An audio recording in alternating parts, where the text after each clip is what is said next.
Good afternoon, everyone. Frank Messina, and I'm welcoming you to the May 4th, 2021 meeting of the Chatham Historical Commission. There's a couple of announcements that we need to make, and if you will bear with me. Please note, this meeting is being recorded and will be available shortly hereafter for scheduled and on-demand viewing on any smartphone or tablet device.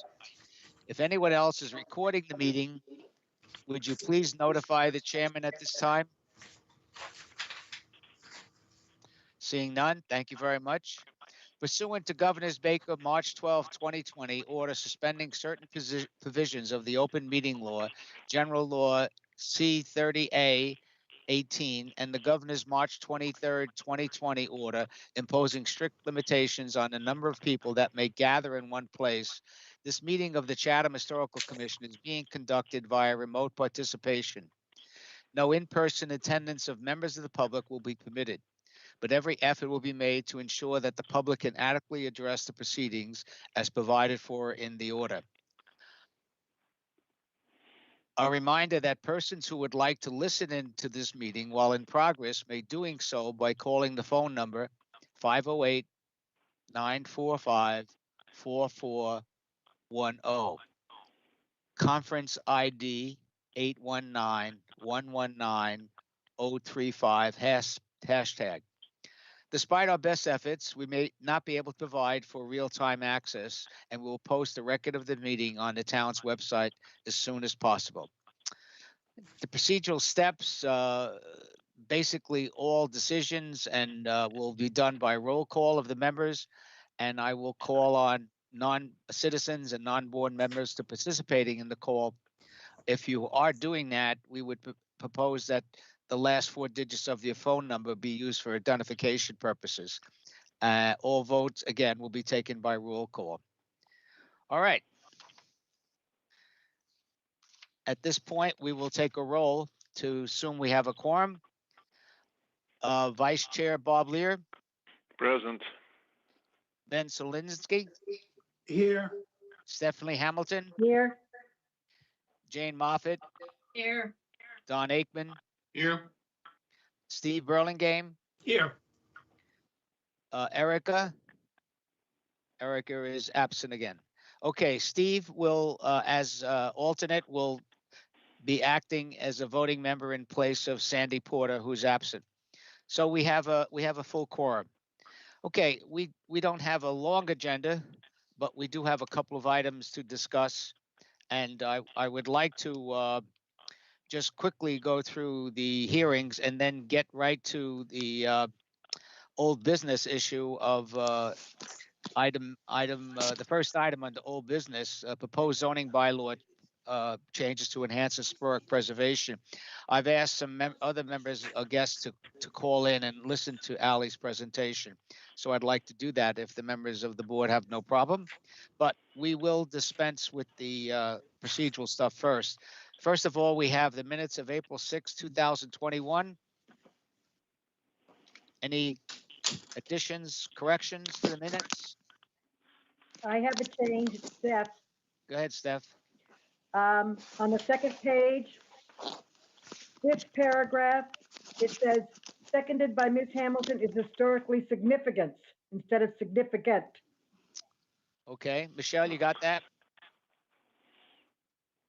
Yep, I got it. Thank you. Thanks, Steph. Okay, the motion to accept the minutes as corrected. So move. Thank you. Second, Second, please. Steve. Second by Mr. Burlingame. Steve, you missed that meeting, so really can't vote. I can vote. I'll second Steph. Thank you Okay, very thank much, you. Steph. Okay. Thank you. All right. Roll call. Mr. Lear. Yes, yes. Ben. Here, yes. Stephanie. Yes. Jane. Yes. Don. Abstain. Correct. Thank you. And the chair votes yes. Thank you very much. Okay, minutes accepted as corrected. Okay, the first hearing is the application 21006 which should be heard in reference to Chapter 158, the demolition delay bylaw, and also Section 12E of the Cape Cod Commission. The applicant, Mr. Norcross, has once again asked for a continuance until June 1st. I spoke with Mr. Norcross, and the applicant is planning on making a significant reduction in the application, in the sense that they will not work on the addition, but only on the front of the house, and they want more time to do that.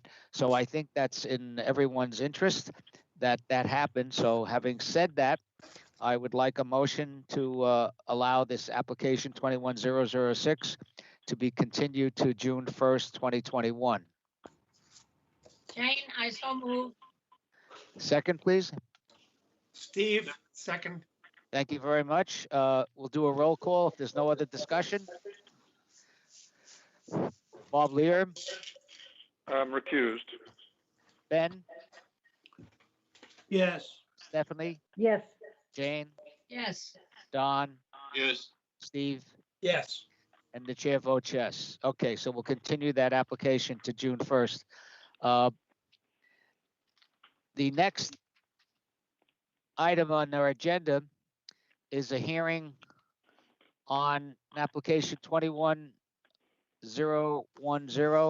You're heard in accordance with Chapter 158 of the demolition delay bylaw. And the application is for a property located at 17 Dusty Miller Lane. Every time I think I know every street in Chatham, another one pops up. So we have an applicant. I believe the owner is here. Yes. And let me just make a couple of comments before we ask you to present. Again, this is 17 Dusty Miller Lane in South Chatham. I would just like to comment that there is no Form B for this particular property, although it meets the age requirement of 75 years, and it was listed as a no by our preservation consultant in the survey which we completed in the town of Chatham of all homes over 75, or actually more than 50 years old. Mrs. Urbanti, am I saying that correct? Urbanati. Miss Urbanati. I should watch it. It's in Italian. Okay. All right, Miss Urbanati. The only reason I'm mentioning is that, we effectively do two things. The first thing is what we do is we have a discussion amongst ourselves and with the applicant relative to the historical significance of the house. And then if we find the house historically significant, then we get into the issue of whether or not the demolition delay is appropriate. If not, technically, if we find the house is not historically significant, then we would therefore proceed and not make any comments relative to your proposed changes and or demolition. Mhm. So having said that, if you have any comments as it relates to the historical significance or general comments, I'd appreciate that if you don't mind. Frank, may I ask a question first? It's Steph. Surely, go ahead, Steph. I'm looking at the owners of this house, and it says that the home was bought in 2020 by the Rio Trust Company. Now, has it been resold? Yes, it has. I purchased it at the end of January 2021. Okay, they don't have that on this. Thank you. Okay. Oh, you're looking at the form at the town. Yes, I am. Yeah, right. Okay, yeah. That they take a little time. Okay. I All right. did confirm the ownership. This is Michelle. I did confirm the ownership, so it's all good. All right, great. Thank Boy, you. I'm glad I have all these watchdogs here. Okay, Ms. Urbanati, do Yes. you have any comments as it relates to the historical significance of the property? I don't. I haven't been able to uncover anything that I can see that has historic significance, but you are all the experts, so I leave that to you. Oh, I love that word, expert. You know, somebody once called us nothing more than a bunch of well-meaning volunteers. So, okay. So why don't you, before we, just a general comment, you know, relative to the property, it looks like you're not asking for a full demolition of the property, but actually to add on and try to save the actual structure? That's correct. Yeah. Okay. Okay. You know, I think your application is complete, and those of us who took a drive-by and found Dusty Miller Lane, I don't know if there's any comments as it relates to what the applicant is proposing and its historical significance. You know, I personally don't feel it is historically significant, even though it certainly is a very, it's a nice cottage in South Chatham. But its historically significant to me is kind of questionable, and agree with the consultant's assessment. So I'm going to ask a roll call relative or to people's comments on the issue of historical significance. Mr. Lear? Like you, Frank, I've been here 76 years now, and I have never been down there. I do note that year build is 1946, so if we'd looked at this last year, it barely would have qualified, and the year before it wouldn't. And there's nothing to indicate any other way it meets the categories of historical significance. I would say no, it's not. Okay. You know, it's interesting you should say that in terms of its qualification of the time and the year. You know, we have initiated that administrative review issue as it relates to age, and it's just a perfect candidate for expanding the administrative review process as it relates to historical significance, but that's a subject for another day. Ben? I don't think it's historically significant. Right. Okay. Stephanie? No, Jane? I agree with Bob, no. Don? I totally agree. And Steve? Yeah, I agree as well. Okay.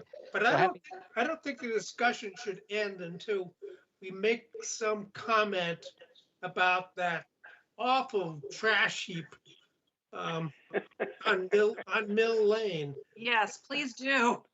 You know, it's like, why? How? What, yeah, yeah. this is Chatham. This is not, you know, downtown Newark. You know, it's like, let's stay Why is- focused, gentlemen. Let's stay focused. What are you referring to? the discarded trash on Mill Lane as you approach. The Nickerson, I don't know, whoa, as you approach Dusty Mill Lane, you've got these poor people have to drive by this awful mess. that's old Chatham. Okay. Well, Let's not get into it. We can discuss it when we discuss our property maintenance potential bylaw. Okay. I think that issue is being addressed by the selectmen. Yeah. All right. Well, I live in South Chatham, so we can have a discussion on it. Okay. Mr. Lear, could we get a motion? Historic district? You can. Are we getting some feedback from a phone or something like that? Yes. Dallas, can you help us? Or I'm on a phone. Maybe that's the problem. But Yeah. Well, why don't we try? I think we can mostly Okay. hear. So if we speak Okay. slowly, maybe it'll work out. I move that the Chatham Historical Commission find that the building located at 17 Dusty Miller Lane is not historically significant because it does not meet any of the definitional criteria in Section 158-2, A, B, or C of the bylaw. Therefore, the Commission does not impose a demolition delay. Jane, second. Thank you, Jane. Okay, we'll do a roll call unless there's any discussion. Members of the public wish to speak for or against? Mr. Lear? I vote yes. Ben? Yes. Stephanie? Yes, Jane? Yes, Don? Yes, Steve? Yes. And the chair votes yes. Mrs. Urbananti, well, is this a new home for you in Chatham, if I may ask? It is, yes. Okay. Is it going to be a summer home or? We haven't determined yet, but we will Okay. definitely be spending a good amount of time there. Well, that's how a lot of us started here who are full time. So Welcome. welcome. Yeah, Thank you very much. I'm in South Chatham also. You know, that's the other part of Chatham that the other folks don't like to think about. So I anyway. never knew there was a South Chatham, but now I do. Well, not only is it South Chatham, that is very soon might become an historical district, but we'll talk about that. Okay. So Ms. Abernathy, you're free to proceed with the work that you're proposing. Fantastic. I appreciate that. Thank you very much, everyone. Thank you, and it was a pleasure meeting you. Welcome. May I Likewise. tell Thank Bob you. how I got on? Frank, this is What? Steph. Yes, Steph, Bob, I'm I sorry. got on by, I erased my name and retyped it in and got on. Oh, good. Oh. Yes. Yeah, we've seen you for some time now. Right, I All know right. Oh. Bob can't get on. Yeah, no, I'll thanks, Steph. I'll give it a shot while I'm still on the phone. Okay. Okay, Thank you. great. All right. Hold on here. Do kill a lot of trees, don't we? Okay. I would like to ask the members of the commission to agree that we would now go off the agenda as proposed and slip over new business, and we'll come back to it and proceed to our old business item. The first item, which is the proposed zoning bylaw changes to enhance historic preservation, and to review Ali Sabatino, our principal planner in the town, a presentation that Ali made to the zoning board of adjustment on 4/22. It was a good meeting. Our Ali's presentation and our proposed bylaw was well accepted by all the members of the zoning board of adjustment, which is important if we're going to proceed with this process. Just a little bit of an introduction from a point of view of administratively. I think we have all agreed, given the current situation relative to the timing of where we are now that we've completed the zoning and the need to go back to the planning board and the board of selectmen, given the preponderance of things that the board of selectmen or select board, whatever they call themselves these days, that we're just not going to make this town meeting with this bylaw. But I think, we are proceeding, forward, going ahead. And again, we need to proceed to the planning board and back to the board the select board. In addition, I've sent out emails to some, I hate to use the term, no, I'm only kidding, key members of the community. I've seen Mr. Riley, Mr. Ford, and so gentlemen who have been before us, and the issue of how the historical commission operates is something I know they're interested in, and is hoping for some comments. And I thought the best way for them to find out what's going on is for Ali to make the presentation once again, and again back to the board to the historical commission. So Ali, with that, could you please proceed? Great, thank you, Frank. I'm just going to share my screen really quickly. Okay.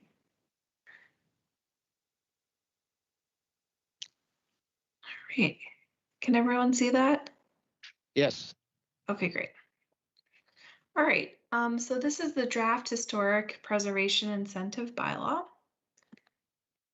And the purpose of this bylaw that the Historical Commission is hoping for this proposal is to encourage the preservation of buildings, structures, sites, and settings of historical or architectural significance by allowing permitting flexibility for dimensional requirements that potentially could be, and we've seen it become, an impediment for historic preservation.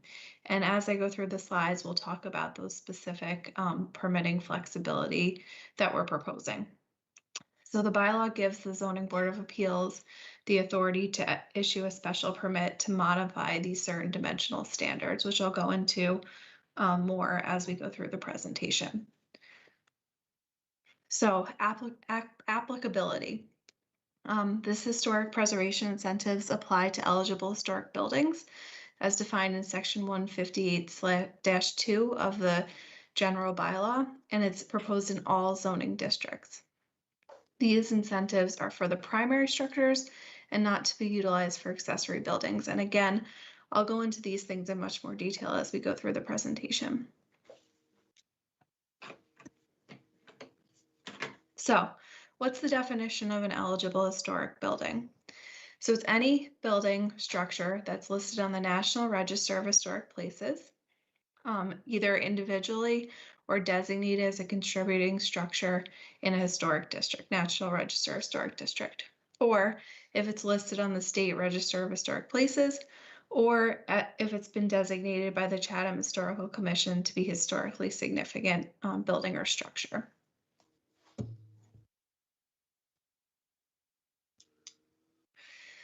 So this might be a little hard to see. It's hard to see on my screen. So I, again, would be happy to share this with anyone who asks this map.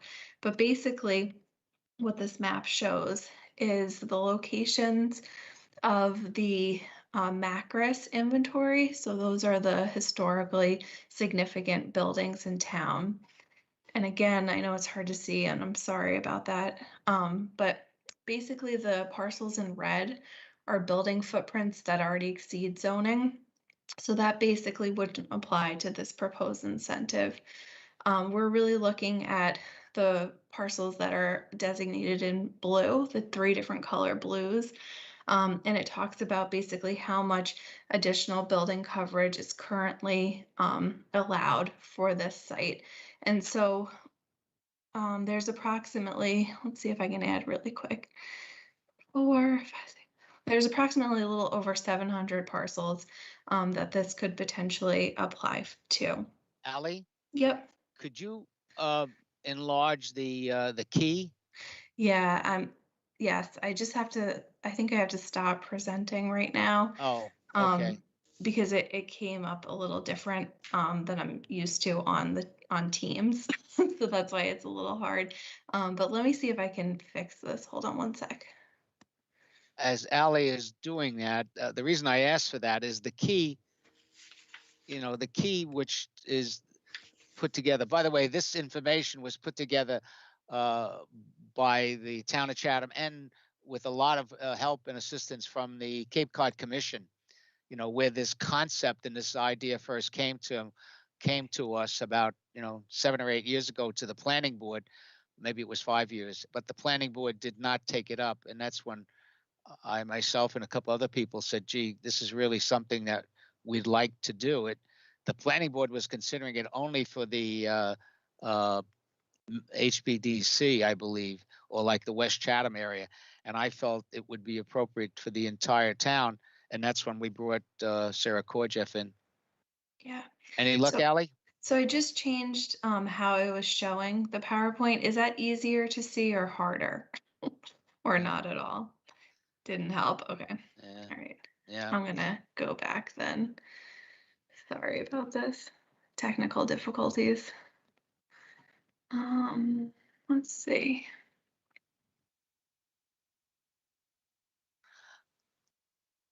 If you can enlarge it, Ally, if I could just walk us through the key so we could see the colors one more time, just to put it in perspective of where we are in town, what are the historic districts, and where this potentially bylaw would be effective. Yep. So, okay, Excellent. Is that better? You got it. All right. Yep. Okay. So after we're done with this, I'll have to X out and start my presentation again. So basically this is the map that I was showing. Again, it was obviously very, small before. But if I can enlarge the key, this is the sections that I was talking about. So the Macris inventory is a total of 1,212 sites. There's some that are obviously after 1920 and then before 1920. The map also shows the section of the Old Village National Register District, which if I go out, you can see it over here. It also shows the Historic Business District in that yellow kind of slashed area, which you can see on the map. We also added a layer after some discussion about conservation restrictions. Because obviously, you know, this we're showing this map as an example. It's, you know, a draft map that even though these are some potential locations that these incentives could apply to, there's obviously some, you know, could be some other overlapping restrictions, you know, that wouldn't allow the incentive to go forward as we go through the permitting process. So we identified one as potentially a conservation restriction. So we just wanted to show those on the map as well. And so this is what I was talking about before, potential for additional building footprint square feet. So in the red, the parcels in the red are a building footprint that exceeds zoning. So there's approximately 129 of those parcels that are in the red coloring. Basically, this incentive really wouldn't apply. This proposed incentive really wouldn't apply to those specific lots because we already have a place in the bylaw where you could go if you already, you know, if you're non-conforming to the zoning district. So there's already a special permit procedure that you can go through for that. So you most likely wouldn't use this incentive for those lots, but we just wanted to obviously show that here. So then the next section here are these 3 light blue colors. And it just talks about, you know, how many potential parcels could be affected that could use this potential bylaw to have these dimensional variations. So for this, you know, in the very, very light blue, so the parcels in the very, very light blue, you could have, you know, you could expand your footprint currently, you know, approximately 0 to 299 square feet. There's approximately 121 parcels that could do that now, that are the historic buildings. In the dark, in the middle blue, I guess you could say, there's 300 to 1,000 square feet you could expand still. There's approximately 222 parcels. And then in the darkest blue, you have over 1,000 square feet you could still expand for footprint. And there's approximately 449. And again, these are approximate. We're just using, you know, the best information that we have available, but it gives you a good sense of where potentially these incentives could occur to preserve the historic structures. Okay. Ally, So- one quick comment. At some particular point in this process, what we probably should do is ask for a Excel printout of the individual properties. You know, the map Yeah. is fine, gives you an overview, but if somebody wanted to know about, you know, 153 Main Street or something, whatever it is, you know, they could see how we have allocated it. Okay, just something to think about. Yep, we could ask the Cape Cod Commission to give us that information. All right, I'm going to switch back over to my PowerPoint presentation.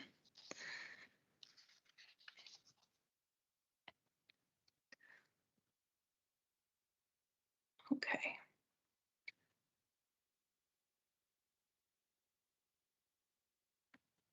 Okay. All right, so special permit priority. So what is the priority? What we're proposing for the priority for special permits. So priority in granting these special permits for the dimensional variations shall be in all cases placed upon keeping buildings and structures in place rather than moving them to other locations. You know, we think that this is really important again, and we want this to be the priority. However, we do understand that, you know, it's in some cases, the historic building is moved to a different location. And we did want to recognize that that is something that, you know, can happen. So we're allowing through this potential, you know, proposed bylaw to be able to move this incentive with the historic structure. We want to make sure that, you know, we do give that option because we have seen, you know, those things happen in the past. But we wanted to close any loopholes that we could think of as going through this. And so when a historic building is removed from the site, the incentive shall be transferable to the new sitting lot, where it's placed, as I just said. But if it is moved, the incentive will not be available for the lot where the historic house was taken from. So we Sally, really may I want, ask a question? oh, sure, of course, go Uh, ahead. The special permit granting authority, is that the ZBA? That's correct. Right now, Thank we are, you. yep, we're proposing it as the zoning board of appeals, because they do, handle these type of dimensional variations already. So we felt that it would be a good place for them, it would be good for them to be able to handle this bylaw as well. So we just wanted to make sure that, to be very clear, that if the historic building is moved to a different site, this incentive would go with the historic building on the new lot. However, the lot where the historic building was placed would not be allowed to have this incentive because presumably they would build a new house there. So we wouldn't want to, it wouldn't be, viable for this proposal. Steve, I see you have a question. Yeah, I do. And it is regarding the definition of site. If, well, like the Starlight House, Mhm. The house was moved, didn't leave the lot, but it was moved from its site. Do we differentiate that in any way? So, but was it moved on the same lot, I guess? Yes. Yeah, so if it stayed on the same lot, then, it would still be Will through the still be bylaw. applicable. Yeah, it'd still be It'll still applicable. be applicable. Because in that, the priority in granting permits, et cetera, indicates keeping them in place rather than moving them to other locations. So Okay. how does the Starlight House fit into that? It was moved, it wasn't kept in place. Yeah. Didn't We could put- change, we could change the wording to say, Yeah, that's good. maybe instead of in place, we could say structures on the lot or something like that on the lot. I think we should make that clear. Yes, that's good. Good point, Steve. Okay. I'm just making a note, sorry. Okay. All right, so now I'm just going to move to the next slide. All right, so now we're getting into what these incentives for the historic building preservation are. So the following waivers, regulatory flexibility are available to eligible historic buildings relief from dimensional standards. So the first one we're proposing is the Zoning Board of Appeals may, by special permit, again, we just want to make sure everyone knows special permit, waive building coverage requirements to incentivize the reuse of historic structures. The building coverage calculation incentive shall be as follows. So the maximum by right building coverage allowed under Appendix 2, Schedule of Dimensional Requirements of the Protective Zoning Bylaw, multiplied by a factor of no greater than 1.25. So I'll go through some examples of what that would kind of look like and how much incentive that would be. But we're going back and forth about this incentive for a while, and we're coming up with some different proposals to see how they worked. But we really thought that we had originally just had one blanket amount of incentive that you could have for each lot. But we really thought that a sliding scale based upon the zoning districts would be a better approach to this. So that's how this incentive would play out. And let me go through some examples. So if you had an area of buildable upland that was 20,000 square feet, your building coverage by right, which is allowed right now under our bylaw, would be 2,800 square feet. So through this incentive, your building coverage would be allowed to be 3,500 square feet. So that would be an additional 700 square feet of building coverage that you would be allowed through this incentive for a 20,000 square foot lot of buildable upland. So for a 25,000 square foot lot of buildable upland, right now your building coverage by right would be 2,900 square feet. So that's what you're allowed currently. Through this incentive, we're allowing 3,625 square feet of building coverage. So that would give you an incentive of, I'm just doing the math right now as we're talking, 725 additional square feet. And so for a 30,000 square foot lot that has buildable upland, right now the building coverage by right would be 3,000 square feet. So that's what's currently allowed now. And that through this proposal, you would be allowed 3,750 square feet. So you're allowing additional 750 square feet, and it goes, up from there. So those are some examples of how, realistically that would work. So the second incentive that we're proposing is for building setbacks.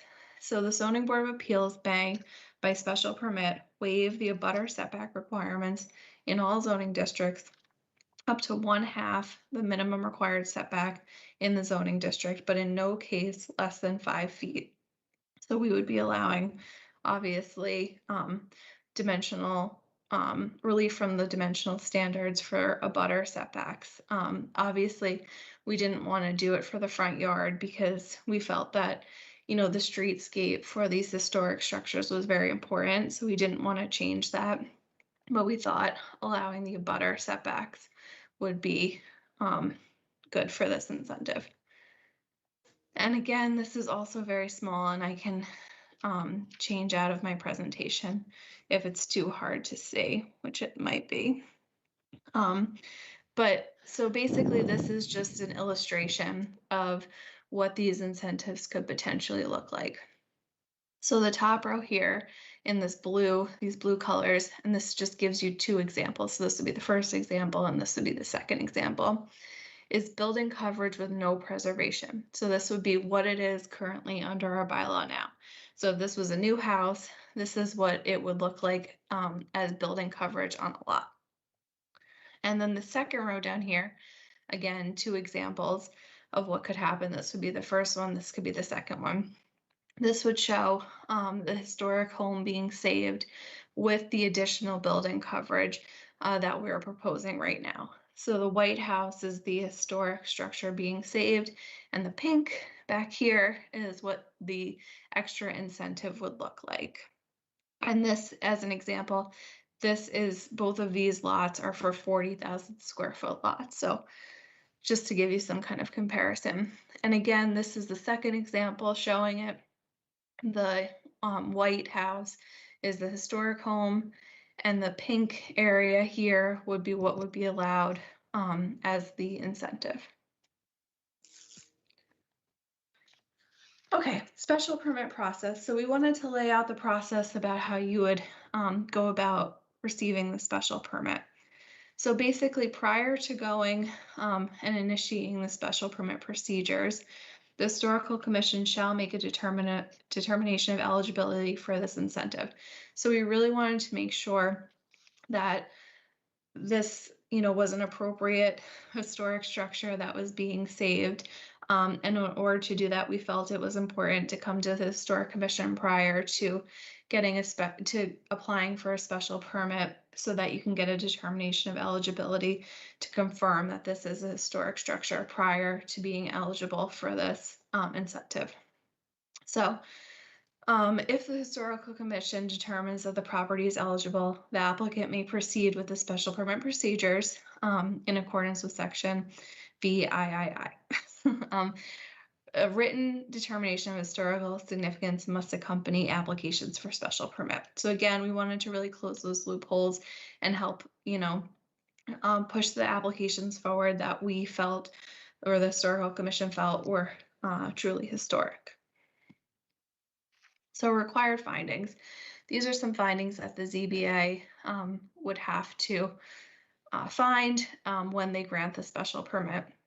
Some of them, for the attorneys on the call, might look familiar. 4 through 12 are the same findings that the ZBA uses now for special permits. So we've added 1 through 3 as additional findings, very specific for this proposed bylaw. So I'll just go through 1 through 3 now. So the first one is that the modification of standards and requirements authorized are necessary to maintain the eligible historic building on the site on which it was originally constructed, or to relocate to another site deemed appropriate by the special permit granting authority as advised by the Historical Commission. 2, that the proposed renovation, repair, adaptive reuse, or removal preserves to the maximum extent feasible the historical and architectural features of the building. 3, failure to grant the special permit is likely to result in inappropriate use or physical modification or pursuant of a demolition permit. And again, I won't go through 4 through 12 because I think the attorneys are very familiar with those. But when we did go to the Zoning Board of Appeals, and this is for the commission as well, they had some concerns about some of these findings, especially the proposed findings, especially number 3. So we'll probably have to work those through a little bit more as we kind of refine the bylaw going forward. So, conditions to be imposed. So if the special permit granting authority grants a special permit for historic preservation incentives, it shall impose the following minimum conditions. So we really wanted to make sure that there is a preservation restriction associated with allowing this increase of dimensional variation. And so if you do, get approved through this bylaw, we would require a preservation restriction to be recorded. We also, again, trying to close some loopholes here that we thought could be evident as we go forward. If for some reason, in the event of damage, loss, or full demolition to the historic structure, such that the historic structure cannot be repaired, the owner may no longer take advantage of the lot coverage incentive or setback flexibility incentive allowed under this bylaw and must bring the property into compliance with the underlying district's building coverage and setback requirements. So basically that means if for some reason the historic structure was demolished in some way, you couldn't build back to the incentives that were allowed to preserve your historic structure. You'd have to comply with the building, with the regular building requirements now. If I could add, this is Frank Yeah. Messina. One thing for members of the commission and the public watching is that, we were clear relative to this preservation restriction that the restriction be local and not through Mass Historic, because the Mass Historic preservation restriction process can be very long and cumbersome. But we still wanted some kind of restriction to be imposed. So that's something we got to work on a little bit more. But at least that was the observation. I'm sorry, Ally, go ahead. Oh, that's great.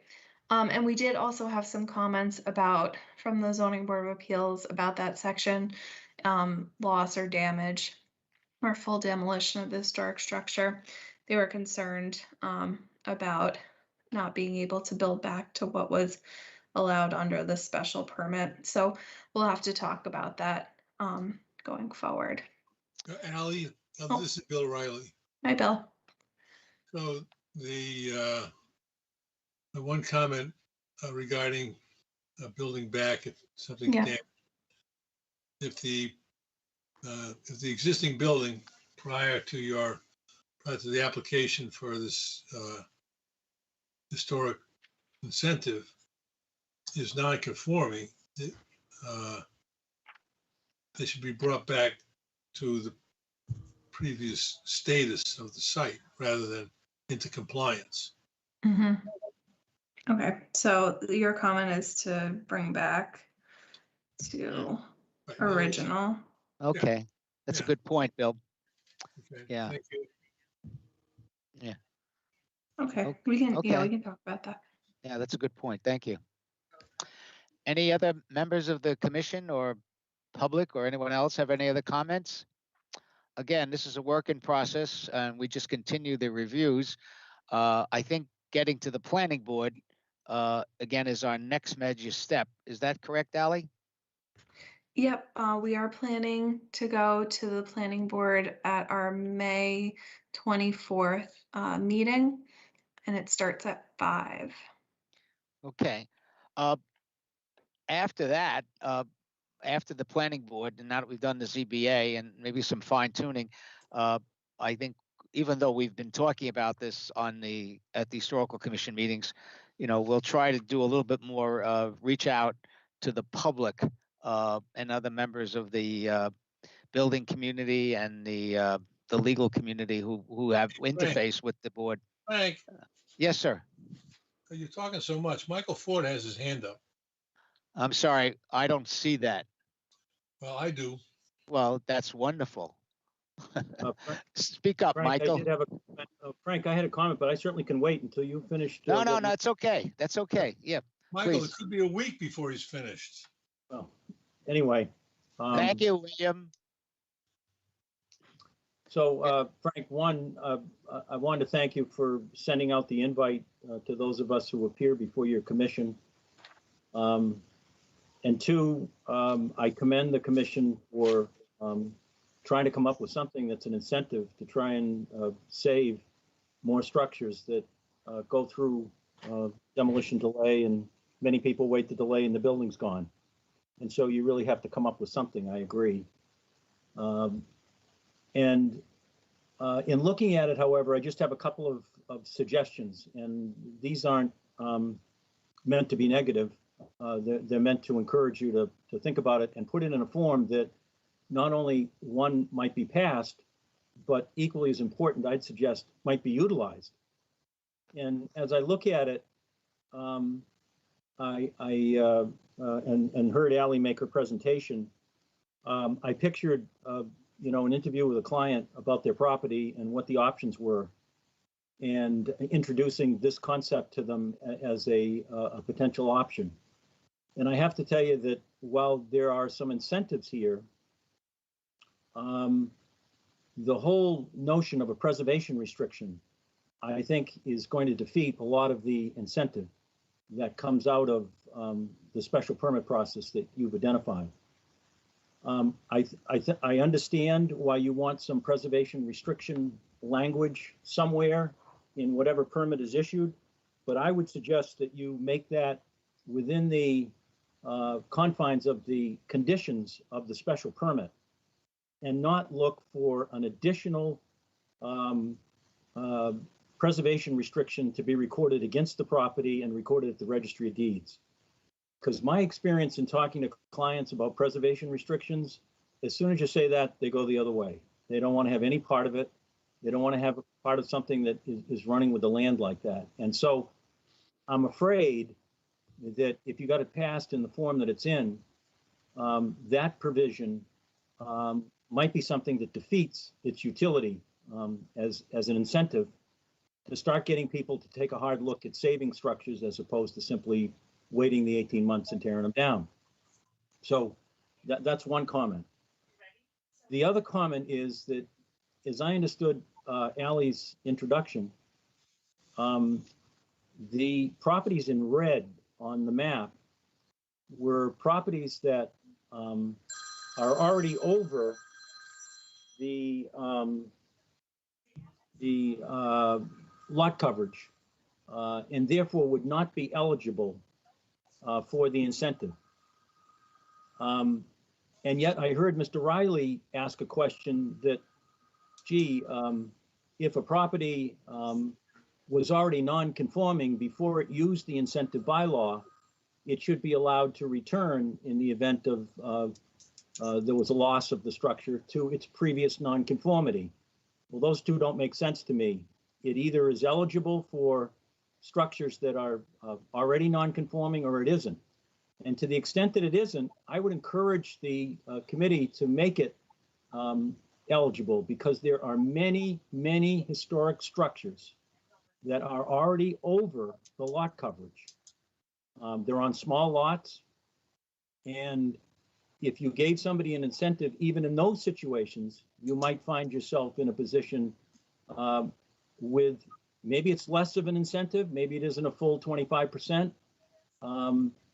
But I would seriously consider giving some sort of incentive even to those structures that are over the lot coverage as it currently exists. And the other reason I'd suggest that is that the Board of Appeals, if you go and examine the permits that they've issued over the course of a year, you'll find many situations where a house already exceeds the lot coverage, and as a result of the special permit, there's an increase in that lot coverage. So it becomes more non-conforming than it already was. So why shouldn't we apply this bylaw to some of those, which might result in saving some of the houses that you're otherwise trying to protect? So those are just a couple of general comments. Sorry, Mike, can I just, or Frank, can I answer Mike quickly? Oh, about sure, that go right last ahead. comment? Okay, Please. no, I think that last comment was a great comment. So this, we are currently proposing it it is proposed for all lots. We just, in thinking it through realistically, don't think that if a lot is already non-conforming and it can go through the special permit requirement to expand its non-conformity, basically. And we felt that they might not want to, a homeowner might not want to use this proposed incentive because you would have to do, a preservation restriction and things like that, and meet different standards. If you already have an avenue, if you're already non-conforming, you already have an avenue to potentially receive or apply for at least a special permit. I wasn't, thinking it through. We weren't sure that people would go for this avenue for the preservation or for the, to preserve your structure and have a preservation restriction, basically. And I just was wondering what you thought of that. Yeah, well, I thank you, Ally, for that clarification. As I hear you, what you're saying is we would make it available. We just didn't think it would be taken advantage of. I think anything you can give us, those of us who represent clients in the redevelopment process in town, anything you can give us to explain to clients up front what their options are and what the incentives might be would be helpful in coming to a conclusion where a building or a portion of a building gets saved. Because right now, as you know, there's not a lot of incentive. And so I'd apply it as broadly as you could and make it as flexible as you can, and don't make it so burdensome that it's simply not going to be used. And those are kind of my general comments. Other than that, I think it's a great idea. Keep working on it, and I hope you get something passed. Thanks, Mike. Yeah, thank you very much, Michael. Ally, or Frank, Bill Riley, I have a follow-on to Michael's comment about the preservation restriction. Presumably, at least as I understood it, the buildings that qualify for the incentive are, in layman's terms, over 75 years old. Is that correct? No, it's any building that the Historic Commission deems to be eligible. And those are listed in the section as National Register, State Register, or a building that the Historic Commission has found to be significant. I just put that section back up on the screen so you can see it. Does that answer your question, Bill? No, because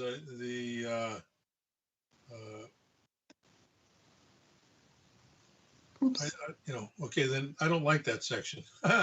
See, it seems to me, the way I read the opening section, it was a building that qualified under 158, which I assumed meant it was over 75 years old. Go up to the preamble, Ally. Okay. The first slide. This portion. This section right here. Is that where you're? Yeah. 150, and that's the section that says if a building's over 75 years old, we have to go to the Historic Commission to make modifications of it. Isn't that correct? Yes.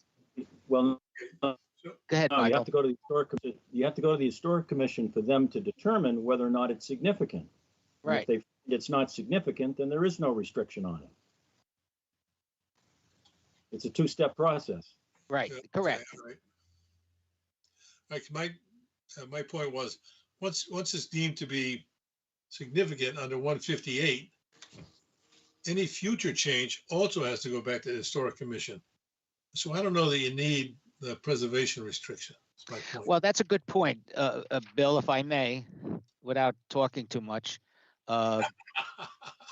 I love you. You know, we really, you know, this is a work in process, you know, and trust me, we're a lot closer than we were when we started this, you know, 2 years ago. And we're getting input from a lot of people. And, you know, the general comment, you know, if I put just my historical commission hat on, you know, I wouldn't have a preservation restriction. You know, we want to save as many historic houses as we can. And, you know, why put anything in the way? But by the same token, you know, we got to get through town meeting with this. And, you know, people are going to say, well, gee, I'm not giving away, you know, are you giving away snow in the wintertime? Or are you really, you know, providing somebody to take advantage of the town? So it's a balance. And we took the first step in agreeing, well, it's definitely not going to go to Mass Historic. You know, we're going to do it locally. But, you know, I think, Michael, your comments, maybe we got to find a way, a process to make it more agreeable, you know, as you are interfacing. And you're absolutely correct. You're the ones who interface with the public and the people who are doing the proposed renovations. And by the way, we did have another element which we decided not to go forward with this time. What was that, Ally? How can you describe that one that we tabled for now? We were also considering a potential incentive for host lots. So basically that would mean if your lot was large enough, you had a historic structure on that, you could divide your property and have, you know, a separate host lot, which could potentially be undersized for what the zoning district would allow. So you'd preserve the historic house, but you'd be able to build a second home if you had enough. And there's caveats, like you had to have this amount of land to be able to do it and things like that. But we decided that this proposal currently was more doable. And then we would consider the host lots kind of going forward if we could finish this first proposal. Okay. Frank, one more comment. Yes, sir. Perhaps instead of a preservation restriction, you could put language in any grant or permit that simply, you know, sort of stating the obvious, but the people at the town meeting don't know that the commission retains jurisdiction over any future changes to the structure. Yeah. Thank you. That's a good point. You know, we're trying to thread the needle here, but and I agree with you. So and I do appreciate your comments, Bill and Michael. So if you you know, come up with anything else, or people in your staff and who are involved with this, I've reached out to a number of builders. You know, I didn't get any response yet. So, but just starting that process. So with everything else going on. All right. Well, Ally, one more time, nice job. And members of the commission, you know, I'd like to leave this for now unless you have something, and we'll get back. And let Ally cogitate some of these things. Again, we're going to the planning board on the 24th, and then we'll see where we are, and then we can take the next step. But we do have more time to reach out to the public and get some input before we go back to the board of selectmen. All right. I would like to move on unless anybody has any objections. Okay. Ally, one more time. Thank you very much. Thanks so much, Frank. Great. Okay. I'm going to go back to the agenda, if I may, to new business. But Steph, just hold on. I'm going to take the second item in new business because I believe Mr. Gelfman, David? Gelfman, yeah, I'm here. All right, David, sorry about that. I wanted to get that out of the way. I appreciate you being here. Okay, what we have here is Mr. Gelfman, who 216, 220 Main Street, and we had a problem. And the problem was that a determination which we put on this property, 216, 220 Main Street, there was an indiscretion and a significant amount of the house, which wasn't supposed to be demolished, was demolished.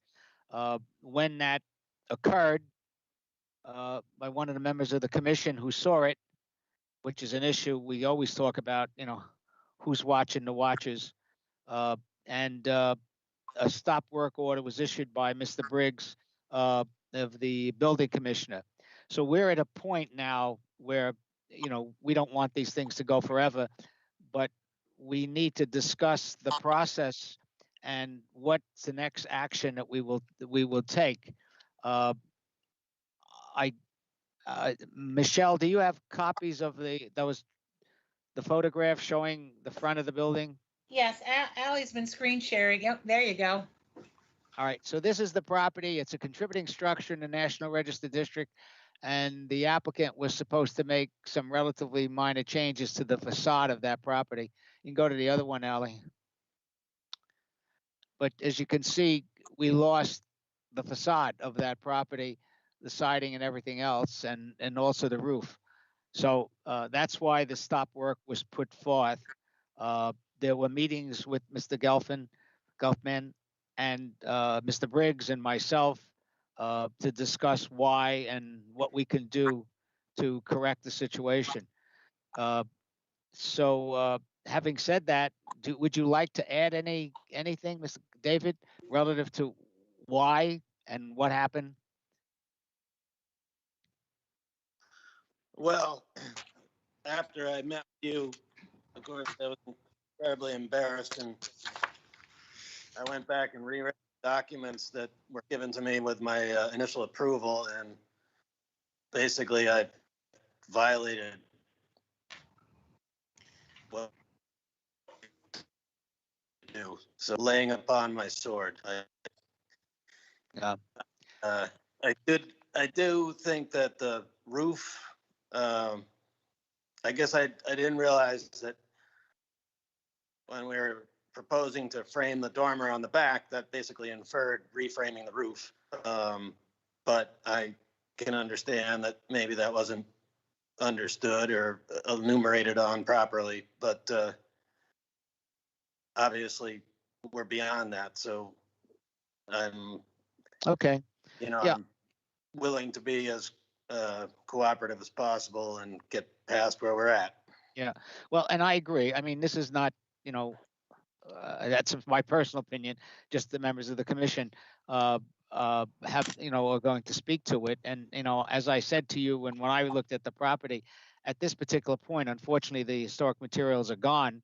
And so, what option we would have. And again, by the way, just remember the commissions and the public, the historical commission here is, limitation and, of what we can or cannot do, but we certainly can provide guidance back to the building department, on and what actions could be taken. And, and I propose that at this particular point that we ask the applicant to restore the facade of the building, back and specifically to what was there, and make no changes to the front of the building. So, of course, there's going to be modern materials, but from a contributing structure point of view, it will look exactly what it was before the work was done. Having said that, that's my opinion. So we'll go around the roll call and see what members of the board want to propose or ask any questions. Bob? I guess first a comment and then a question. I was looking at the regulations the other day, and I do see something to the effect that the commission can fine up to $300 a day for violations. So that's an option that exists, or I may be incorrect, but it seems that way to me. Secondly, the front, yes, I agree with you. But the north side, which is just as visible from the street, I frankly don't remember what it looked like and what we had approved. So I would like to suggest that perhaps that side ought to be put back in its original condition also, or the condition that we approved anyway. And maybe the south side of that part of the building. David, you got any problem with that? Well, the north facade, which is on the driveway side, had non-code compliant windows. And so I put in egress size window in the upstairs, and I replaced the down window with a new window. And otherwise, it's virtually identical to what it was. The roof line, we didn't change the shape of the building. The height is the exact same height. You know, we actually built from the top down as we discovered more and more problems. So we did maintain the well, historic, shape. So I don't have a problem per se, but I don't think that it's drastically different than it was. And I am trying to be compliant with the modern building code. So the two things don't necessarily always align properly. Well, we can have a discussion with the building commissioner, David, relative to the issue of windows and, whether or not you have to put, as you put it, a code compliant window size versus what was there because of the historical nature of the building. And I think we probably will that he will agree that we could replace the windows back to what they were in terms of size and configuration and the trim to maintain that. But I think that's a discussion we could have with the building commissioner. All right, Bob, anything else? No, that's what I had, Frank. Thanks. Yeah, just like Ben, top level, any comments, or are you with the discussion? Yeah, can I see a picture of the facade? Surely. It was. I don't know if we have that, Ally. I don't think I have those pictures, but I'm No. trying to quickly No, look at Google. you don't have anything from the original filing, Frank, just what we were. Yeah, you're right. All right, let me clarify that for the thing. I asked Ally and Michelle to put the pictures of, what happened. And Ben, when you want to look at the pictures of what was there originally, we have that in the application. Now, you guys may have thrown it out, but before we proceed, oh, there you go. All right. Who did that magic? Is this it, what it was? I'm sorry. Yep. That's correct. That's it. And I don't believe, David, help me here, and Michelle, I don't believe we approved any changes to the facade. No. I don't believe so either. So then that's it, David. That's it on the facade. It has to go back to what it was, and the same on the north side. And we'll have a discussion with Mr. Briggs relative to that issue, your concern. All right, Ben, did I answer your question? Yes, it does. Thank you. Thank you. Stephanie? I think we need to be more punitive. This has happened before with other properties. We have to keep it from happening to other properties. Well, that's a good point, and I don't completely disagree with you. And it's a discussion I think I'd like to have with the building commissioner. The town of Chatham, specifically the historical commission, I don't believe, I've only been around about 15 years on the commission, has actually imposed a fine or the process, but I believe it has to go through the commissioner as the authority to actually impose a fine. We're dealing a situation where we're speaking for the town of Chatham. One bit of anecdotal information, I'm told that traditionally when a fine is imposed, if it's appealed, it's usually overturned. So that's that's not worth much other than the fact that that's the fact of life. But Steph, I understand, and we should discuss that. Jane? Can I have my hand up here? Oh, I'm sorry, guys. It's hard for me to chew gum and walk. Yes, Ben, go ahead. Speak up. Well, I don't agree with staff as far as fines go. I think the only time we've had something really egregious was when that fellow was putting sand and all that on stage. I think it was in Stage Harbor. He did it surreptitiously. Now, with this, if it is returned, and if there's a little blurb in the newspaper saying, well, this happened, we're not sure who's at fault, but it was returned, I think that would be sufficient, because if you put a little fine on this thing, I think unless somehow it gets promulgated, then either by newspaper or by rumor, it's not going to work. And I just think that we ought to go along with the restoration, Dave's goodwill to do it, and go from there. Okay, thanks. Yeah, thank you very much. Jane? All right. Stephanie has her hand up. All right, I'm sorry. I didn't Stephanie, see wanna that. that?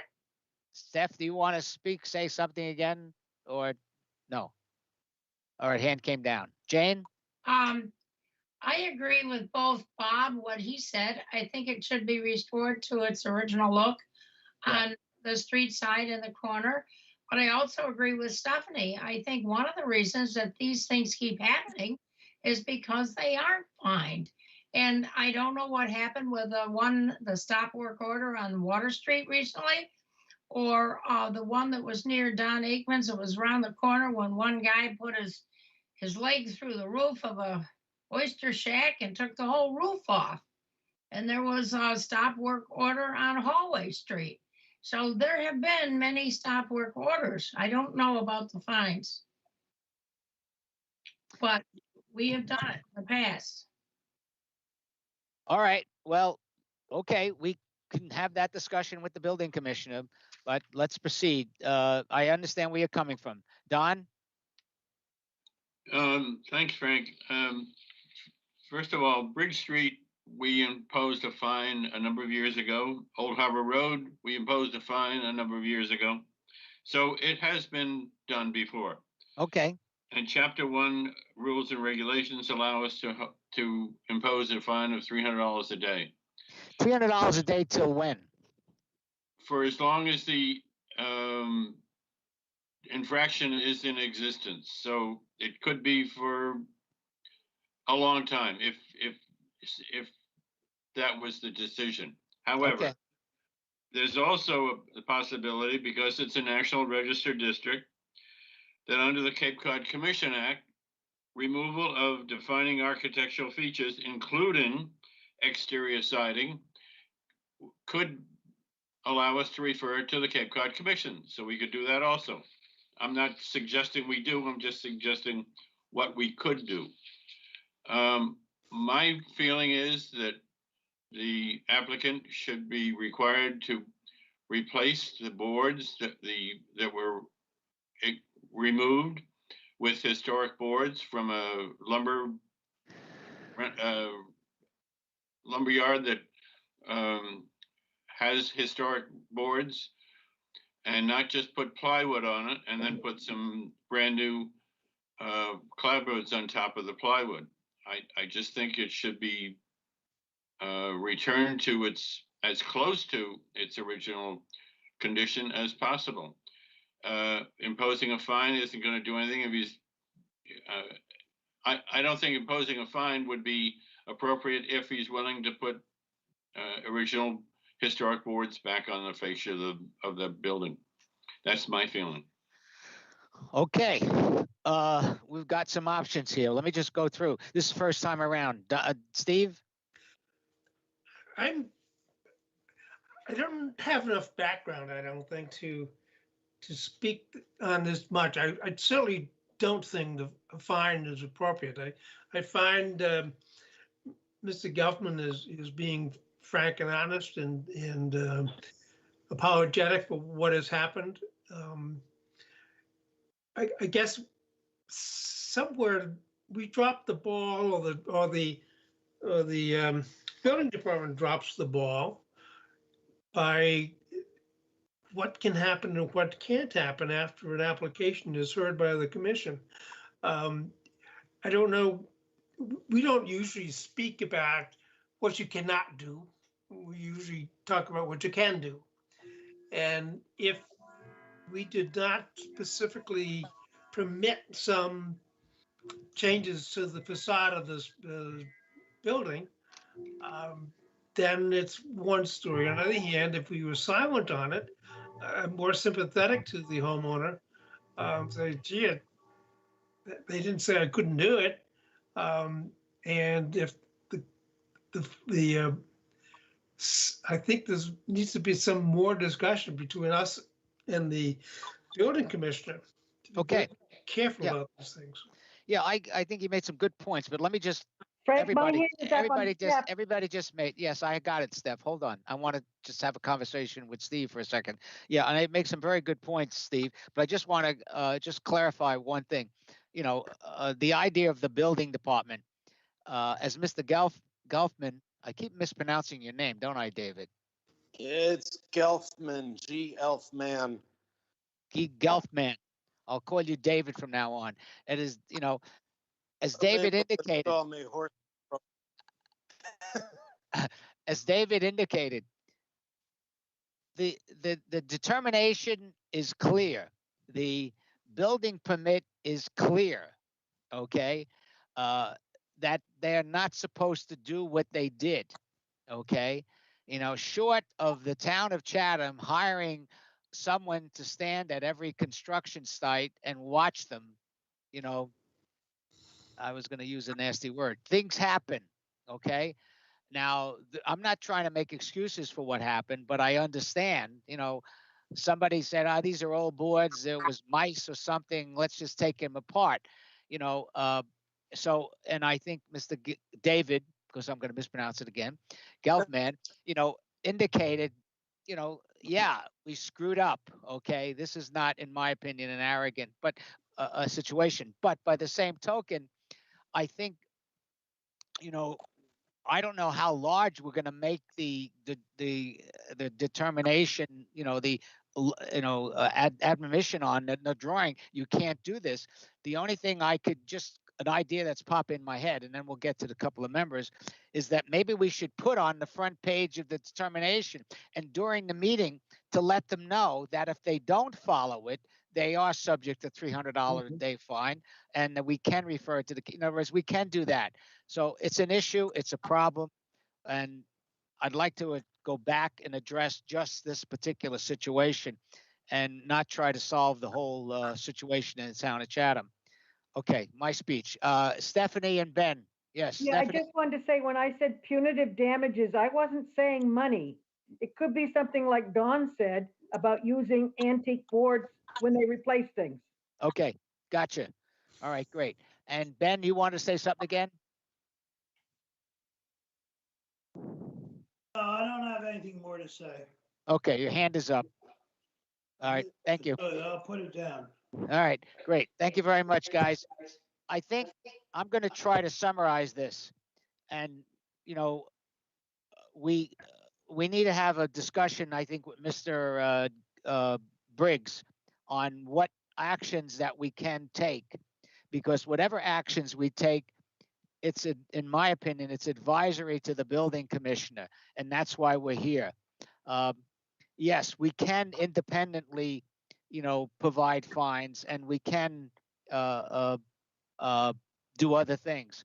But I think there are three options. There's fines, there's referral to the Cape Cod Commission, and there is, you know, requiring the applicant to go find historic boards to put everything back together. Or the fourth option, which is allowing the applicant to restore to the original, you know, to the look, make it look as original as it was. So there are four options. Do we concur with my summary of those are the four options? Again, fine $300 a day until it's restored. Cause the applicant to restore with original historic material, refer to the Cape Cod Commission, or to restore the not restore, but to, yeah, I guess restore it, or the facade and north side so that it looks exactly the way it was before he made before he took it apart. Frank is done. Yes, Don. I agree that those are the four options, but if we just say, well, put it back to what it looks like, what incentive is that going to be for future contractors or builders to follow the rules? We need to have we need to give a message to the town and to the public, and I sympathize with the applicant that he's got caught up in this situation, but there has to be a reason not to do it again for everyone else, and you know, but having to have to go out and buy antique boards is going to be expensive, and I think that's a good incentive for others not to go through this this type of action. Okay. You know, at this particular point, we could push this off again and discuss it more, or someone could come forward with some kind of a motion, you know, and we take a vote on it. This is a democracy, so to speak. Frank, it's Bob. What you're proposing that your options, first, I don't think they're mutually exclusive. We could require remediation, and if it doesn't get done, the fine is still ongoing until it's fixed. So yes, can build very quickly. But your proposal is to discuss those four options with the building commissioner? Well, you know, I would like to provide some guidance to the building commissioner how the historical commission feels. Okay. So we have, you know, we could, you know, we could recommend that the applicant is fined a daily fine of $300 a day until there is remediation is in effect, and remediation can be either option A with original historic material or just with materials, current modern materials. So you could still do fines either with original materials and fines with current materials. Can we at least, as a commission, eliminate referral to the Cape Cod Commission? Well, I don't know what they can do anyway, but yeah, and I don't think they would if they could. So I'd like a consensus. Can we eliminate the referral to the Cape Cod Commission? Yes. Bob's not concerned. Steve says yes. I agree. We can eliminate that. I agree, Steph. Don? I agree, Don. Okay, so we've got a consensus. I agree. All right, sorry, Jane. We eliminate referral to the Cape Cod Commission. So the situation is require the applicant to restore to its original condition using modern materials, or restore to the original condition using antique materials. And in both of those options, you're asking for a fine. Mr. Chairman, this is Don. I move that the Historic Commission find that the applicant should replace the boards that have been removed with antique boards, and that no fine be imposed unless that's not followed. I'll second that. It's Steph. Before you vote, can I just ask you a question? Absolutely. Yes, David. I'm not aware of being able to find antique clapboard. I'm willing to use narrow clapboard that'll look exactly the same, but basically putting the house back into terrible condition, which is what we're proposing, is, while aesthetically appropriate, perhaps, is not, it doesn't preserve the structure. I wasn't referring to the clapboards. I was referring to the substructure, the boards that the clapboards are put onto, The sheathing boards, the sheathing The boards. sheathing. vertical sheathing. board. Okay, so how do I face the building commission when the house, which used to sway in a northeast breeze, because every fishing season I'm sleeping in that upstairs bedroom because of the sheathing or lack thereof, you know, it's a conflict between the thing being strong enough to stand and being historically accurate. And unfortunately, what was there was not structurally sound. But I think as far as the sheathing is concerned, I grew up in a 18th century home, certainly with sheathing, it was chestnut sheathing, with Not nothing else. And you couldn't move that house with a bulldozer. So I All right. think Let me We're- speak to sheathing, that direct old sheathing is strong. thing. My accurate. house is built entirely of eastern white pine, was harvested locally on Cape Cod. There is not a single piece of hardwood in that house, except for the floors, which are probably not historic. Every other thing in that house is pine. It's not hard, not chestnut. There's no chestnut, none of the beams, structural, they're all white pine. Can I ask what was underneath the clapboards? White pine, Board. with Wide big boards? gaps, Wide pine boards? wide pine boards. Okay, that's what I would suggest they be replaced, the wide pine boards that were removed. You've reinforced the building as it showed. You've Yeah. reinforced the building as it shows in the picture, which, Yes, so if you were then to put wide pine boards on top of what's there, and then your clapboards on top of that, I think you'd find a sound structure, but I'll leave that to the building inspector. Yeah, well, let's do this, gentlemen. I'm an electrical engineer. I don't know about the rest of you guys. And the construction is not my, not where I'm coming from. So we can talk. Let's take a vote on Don's motion, and then if in fact whether it's doable or not, it really be a decision of the building department, the building commissioner, not us. We can only give guidance. So, Don, can you restate the motion?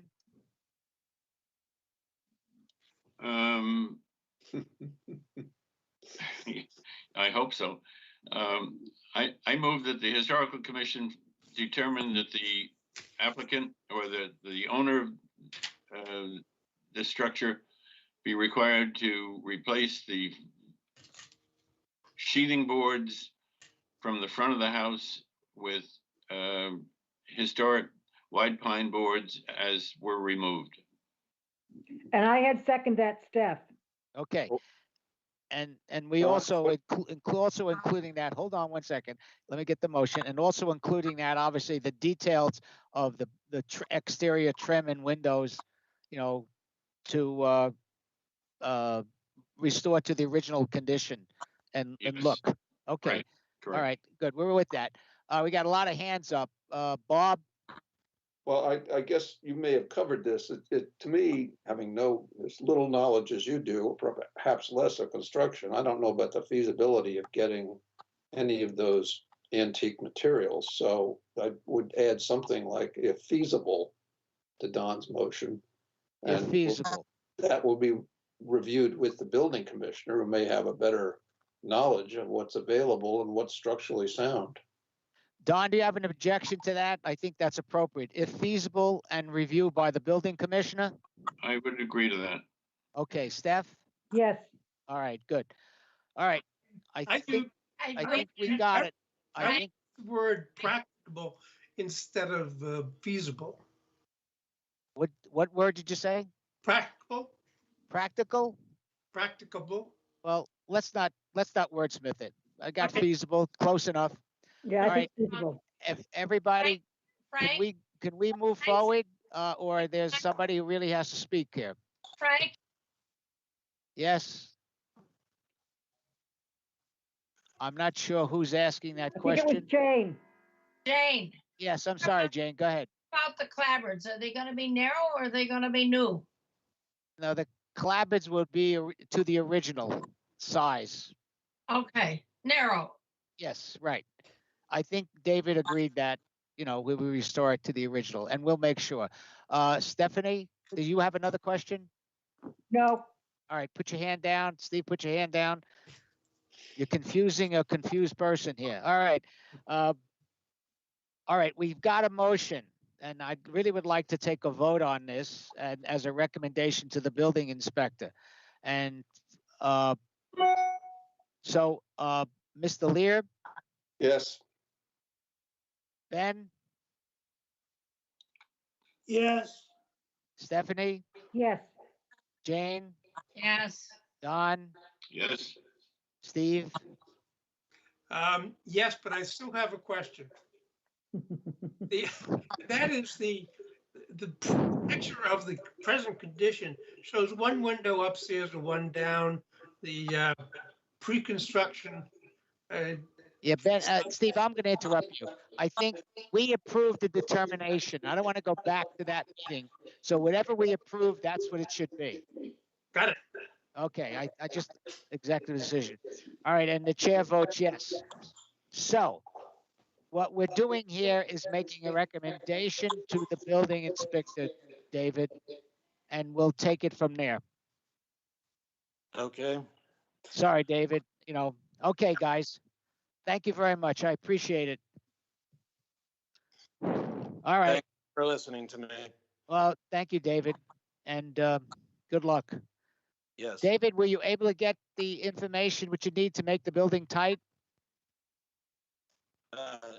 Yeah, I believe that they were shingling the back and sides today and yesterday. So All right. Okay. I believe I'm operating within the bounds of my permit. I'm praying that that's the case. I'm sure it is. So anyway, for the members of the public and the board, there was a determination by the building inspector to allow him to proceed to make the building weather tight, and proceed would work, which was not in the area of the violation of determination. I sound like a lawyer. Okay. Thank you very much, David. Okay, it's moving along here. Stephanie, you've got the nickel here. Stephanie has done some work on our demolition by neglect property maintenance code. We all got a copy of the Orleans code. We actually had this about 4 or 5 years ago, and we never got around to taking action. But if I could summarize quickly before Steph jumps in, what the Orleans Historical Commission did was modify their existing demolition delay bylaw by putting in something called Section 106.4, which is called minimum maintenance requirements. And I've had some discussion with the people in Orleans as well as the building department and the Board of Health. But Steph, why don't you go ahead? Well, no, I just found the whole thing very verbose. I'm not a lawyer. Maybe it has to be in that type of wording, but it just seemed to me well, if this goes, this goes, this goes. Well, let me help you there, Steph, because I don't disagree with you. But in talking to the town of Orleans, and no, without mentioning names, some former select persons, they never enforced that minimum maintenance requirements, because every time they thought they could, they had a situation where they pointed out to the applicant that there was a potential violation, and the applicant corrected it, and they didn't have to take any punitive action. Excuse me, I'm standing because I'm getting a cramp. Too much sitting. And I'll put myself on camera. And the other thing that I found out when talking to the town of Orleans is, and this was off the record, so to speak. That's why I'm not mentioning any names. You know, there were questions of whether or not this was legally going to hold up. Mm-hmm. And the third element, which was kind of interesting, is that there is a state of Massachusetts housing code in which the Board of Health has purview over maintenance, but maintenance as it relates to health and safety. In other words, what I was told was like, for instance, using our example here of 26 Cockle Cove, which was just completely demolished today, you know, that was a violation of the building of the health and maintenance. So what the building department and the Board of Health did is they said, okay, as long as you put plywood over the windows and, you know, put a tarp over the top of the house, you're in compliance. Well, guess what?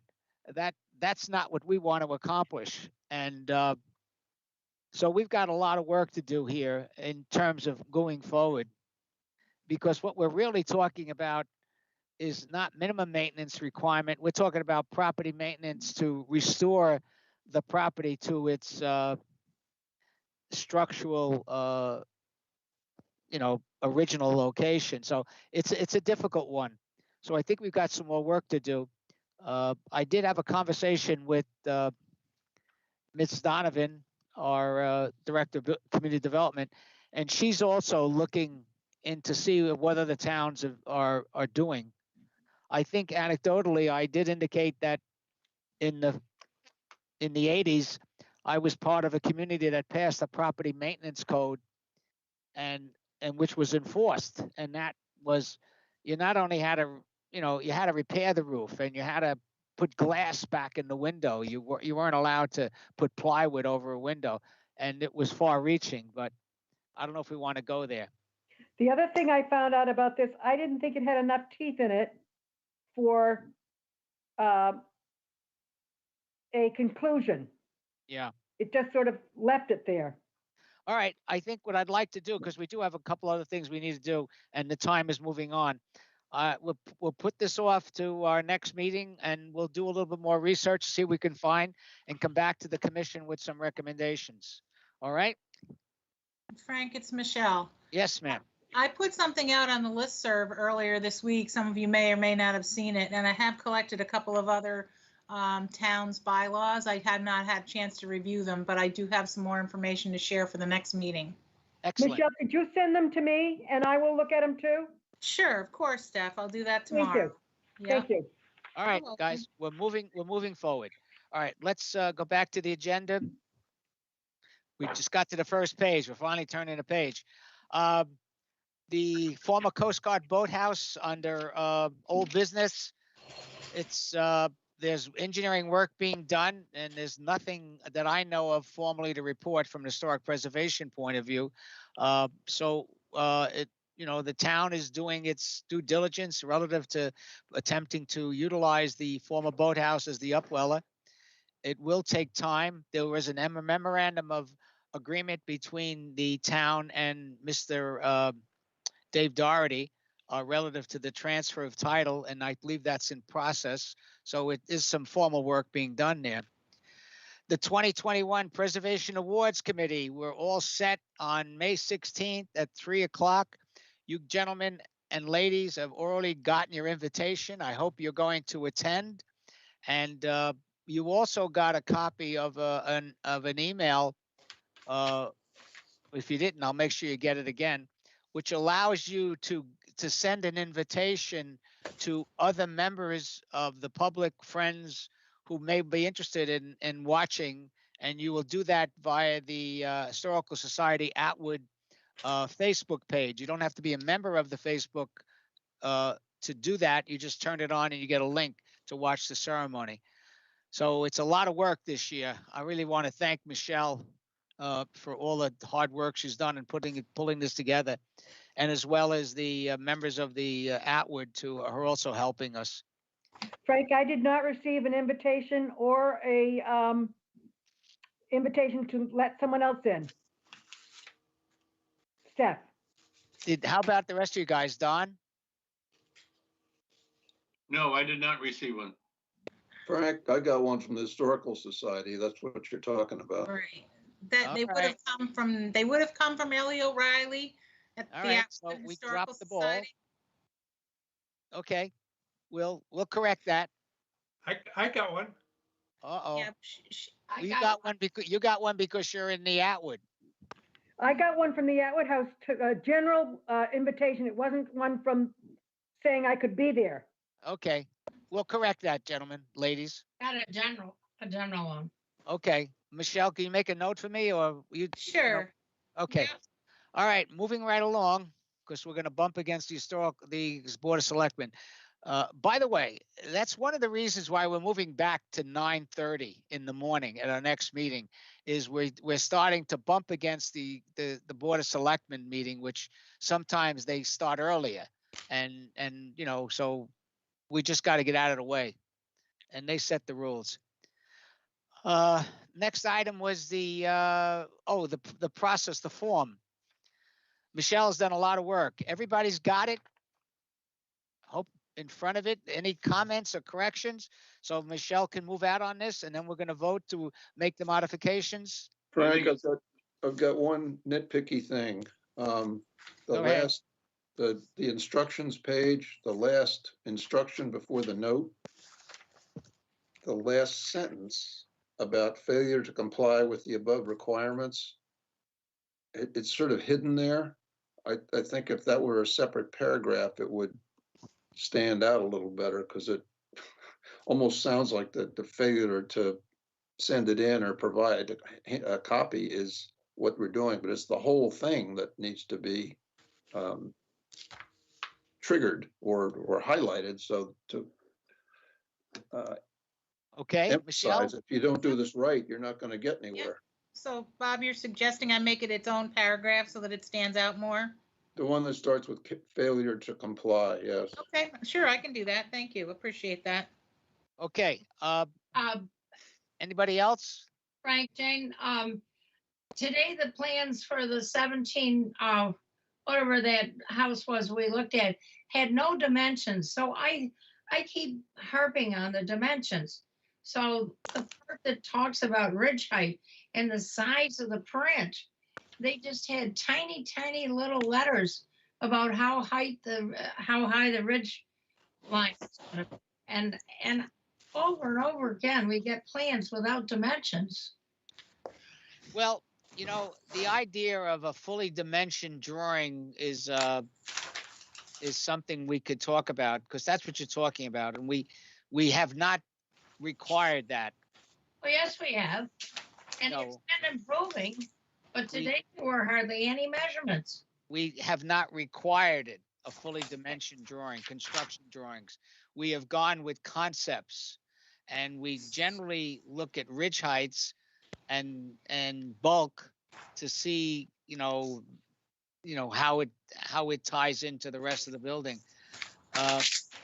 Jane? Michelle, what do you feel about that? Well, there is a ridge height on the existing drawing.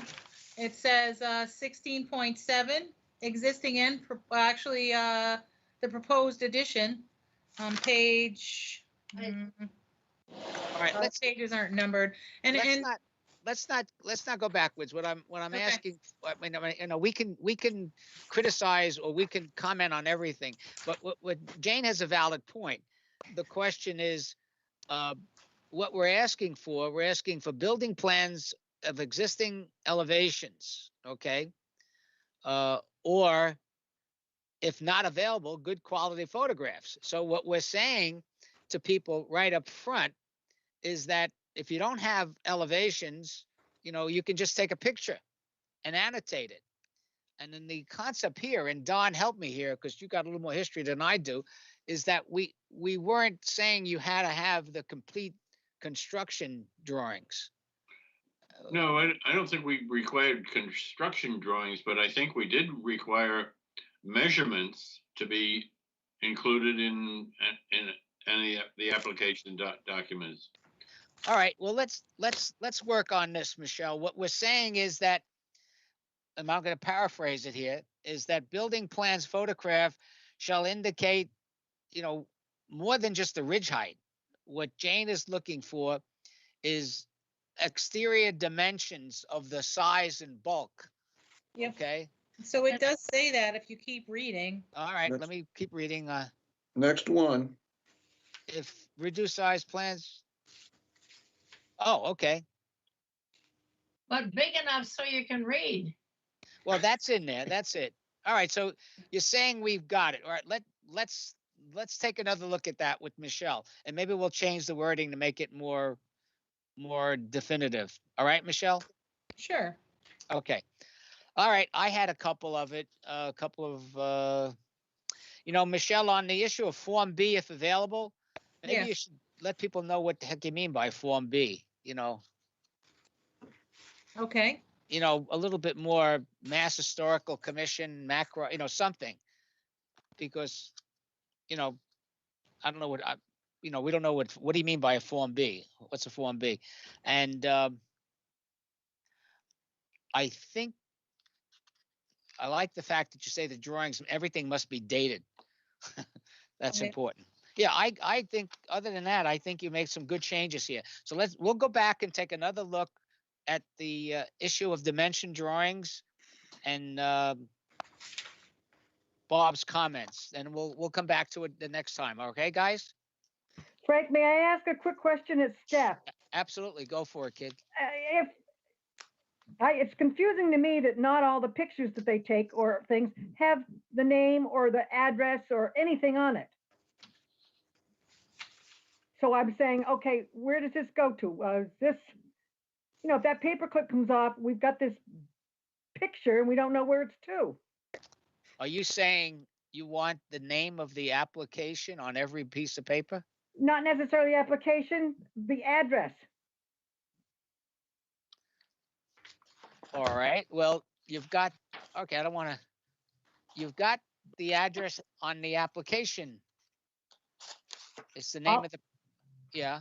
All I'm saying is if it comes apart, you've got all this material and you say, what does it go with? It's not stapled. All right. You want Michelle to get a bigger staple machine. All right. I understand what you're saying. It is confusing a little bit sometimes. But we can take that under advisement on how the drawings come to us. Obviously what we're going for in the future is no drawings at all, everything electronic. So get ready for that one, guys. Okay. Good comments. Where am I? Last but not least, under old business is the letter from the Mass Historic Commission. Everybody's got a copy of it. I know I sent it out to you guys very early. This is significant. We are now moving into the final step of the final step before we proceed to the federal government. And Mass Historical Commission has come back with some specific comments to Eric Dre, our preservation consultant. We had a telephone meeting or a Zoom meeting with Eric and Ms. Donovan. Eric is being authorized to proceed to respond to, this does take money. There's resources. He doesn't work for nothing. And so he is proceeding to respond to the Mass Historical Commission comments. And as it says in the letter, I think in the third paragraph, I will read it for the public. Once his revision has been submitted and reviewed and is considered complete, we, Mass Historic, will be able to schedule a presentation to the State Review Board of Massachusetts Historical Commission as soon as possible, followed by submission to the National Park Service National Register Program. So Don, who has lived through this, knows significantly what that means. So it's a big step, and I would hope it's probably going to take at least another year or so. I mean, Eric's going to need at least 3 or 4 months to respond, and then we submit to make a presentation to the Mass Historic, and then submission to the National Register, and then the federal government cogitates the application. So hopefully in the next year or so, I'd like to be optimistic, we may have a 4th historic district in town. I guess we got the Old Village, the HBDC, the Marconi RCA, and then the South Chatham Village. So I don't know, maybe I'm prejudiced because I live in South Dusty Chatham. Miller Lane in the district? Say again? Is Dusty Miller Lane in the district? No. Everybody's a comedian today. Okay. All right. Here we go. Let me say that, being you brought that up, my fine friend, 26 Cockle Cove was originally the corner of the National Register District Right. I as remember a that. contributing structure. And the fact that we lost it, Eric is proceeding to change the district. So it's no longer going to start at Cockle Cove Road where I live and where the Bassett Cemetery is. It's going to be moved down the road to where the schoolhouse ice cream shop is, the old schoolhouse.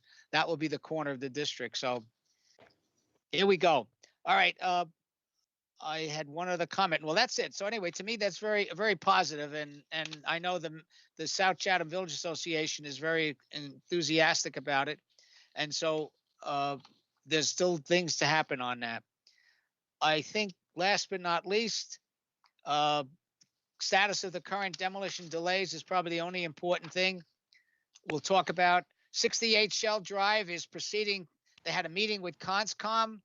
Conscom looked at their revised plan. There's going to be a site visit followed by a ZBA meeting on the 24th of June. So that's still moving.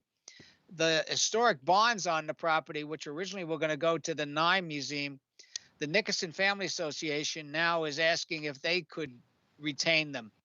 And so there's conversation between the Nye family and the Nickerson family of who gets the barn. We also are going to be performing